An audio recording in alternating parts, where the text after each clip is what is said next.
7 Airways plane carrying Marshall University's football team, rooters and crew, crashed and burned in moderate rain and fog in West Virginia.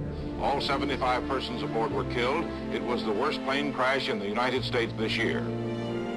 The story of We Are Marshall is a timeless story. This is a snapshot of what happens when immeasurable grief comes into the collective lives of this community in Huntington, West Virginia, and what they do to dig deep and sort of find their inner hero and move on. It takes place in the healing process.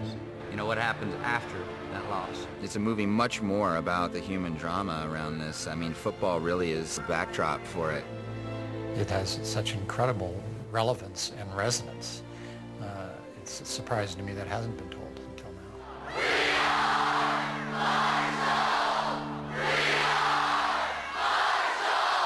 After this plane crash, there are many people in the town and the school said, let's take a breath, let's cancel the season, maybe suspend the program, let's just figure it out.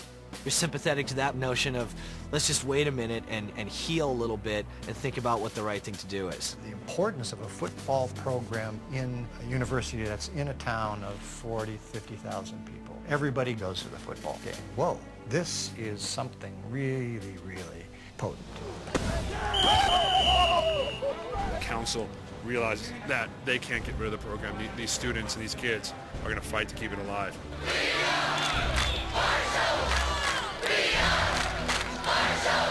It took this guy from the outside that wasn't dealing with what everybody was dealing with in this community to sort of inject a really intense optimism to moving forward at all costs.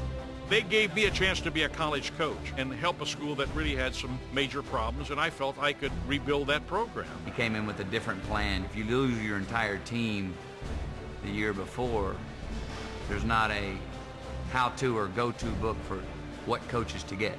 This is my varsity team, huh? Yeah, it was 4 of us, but one of us ain't here, so it's just 3. Well, I'm usually bad with names. So the good news is I may actually be able to keep you fellas straight. I've looked at it this way. He wasn't only the final straw, he was the only straw. 2 quarters.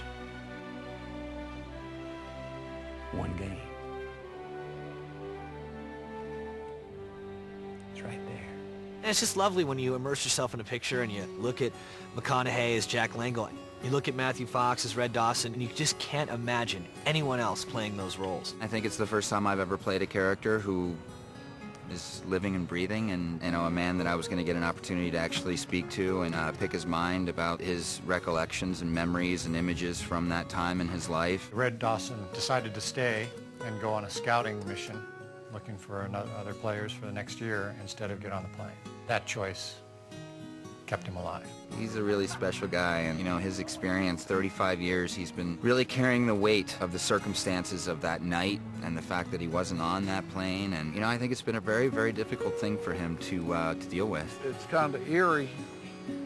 He's got me down pretty much pat. I look at Matthew Fox and I feel that he intimately understands the power of stillness. And I think that was something that was specific to the Red Dawson character. 19's got 6 catches for 95 yards, Nate. And all of them because he knows that you can't go to your right. In this picture, football is a metaphor for a life well lived. Through the game of football, getting on the proverbial playing field, this community in their own lives got back in the game of life. This is about putting one foot in front of the other. The most important thing being that we play the game. From the Ashes rose the Phoenix, and I think it probably portrays what I think is one of the greatest lessons in college sports, and that's to face adversity, get back up off the ground, and go on to continued success. That's the idea of We Are Marshall. When you feel like quitting, when you feel like not moving on, if you really love and you really respect those who have fallen, move on nonetheless, and one day it'll all make sense again.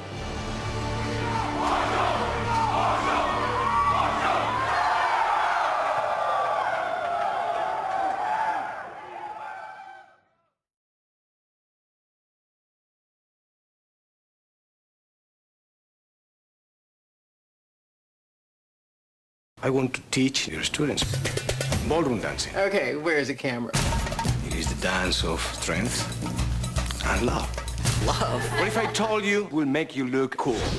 These kids need the most help in you doing the cha-cha-cha. Antonio Banderas. I will teach your kids about respect and self-confidence and give them a vision of the future they could have.